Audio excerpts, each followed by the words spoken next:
என்ன மன்னிச்சிடுங்க. உங்க குடும்பத்துல ஒரு சின்ன குழப்பம் உண்டாகிறதுக்கு நான் காரணமாயிட்டேன். ராணி என்கிட்ட எல்லாம் சொல்லிட்டா.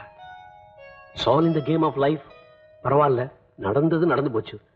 ராணி, நீ போய் காஃபி கொண்டு வா. முரளி, உங்க அப்பா அம்மா எங்க இருக்காங்க? எனக்கு அப்பா இல்ல, அம்மா தான் இருக்காங்க. திருச்சியில இருக்காங்க. நான் இப்ப ஹாஸ்டல்ல தங்கியிருக்கேன். ஆமா, நீங்க ராணியை விரும்புற விஷயம் உங்க அம்மாவுக்கு தெரியுமா? நான் ஊருக்கு போயிருந்தப்போ சொன்னேன். அவங்களுக்கு ஆட்சேபனை இல்லைன்னு சொல்லிட்டாங்க. மிஸ்டர் முரளி, நான் இப்படி எல்லாம் கேட்கறேன்னு தப்பா நினைக்காதீங்க. ஏன்னா இது என் பெண்ணுடைய வாழ்க்கை பிரச்சனை. ஒரு தகப்பன் ரொம்ப கவனமா இருக்க வேண்டிய நேரம். இப்ப நான் கொஞ்சம் கவனக்குறைவா இருந்தேன்னு வச்சுக்கோங்க, நாளைக்கு என் பெண்ணுடைய வாழ்க்கை பூரா எதிரொலிச்சுக்கிட்டே இருக்கும். அதனாலதான் கேட்டேன்.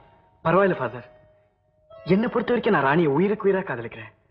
அவளும் அப்படிதான். இந்த விஷயமா நான் ராணியோட அண்ணன்கிட்ட பேசணும்னு தான் நினைச்சேன். அதுக்குள்ள உங்க குடும்பத்தை நடக்கக்கூடாதெல்லாம் நடந்து போச்சு. அப்போ நீங்க ராணியை கல்யாணம் செஞ்சுக்க தயாரா இருக்கீங்க? ஆமா ஃபாதர், நாளைக்கு நீங்க ராணியை கட்டிக்க சொன்னா கூட நான் தயாரா இருக்கேன். முரளி, வெவ்வேறு ரெண்டு மதத்தை சேர்ந்து உங்களை இணைச்சு வைக்கிறது பிரச்சனையே இல்லை ஃபாதர். இவளுக்காக நான் உயிரியை கொடுக்க தயாரா இருக்கும்போது மதம் எங்க மனங்களை பிரிச்சிடாது. நீங்க சரின்னு சொன்னா உங்க மதத்துக்கே மாறி கூட நான் இவ கை நம்ம கல்யாணம் நிச்சயமாகிற வரைக்கும்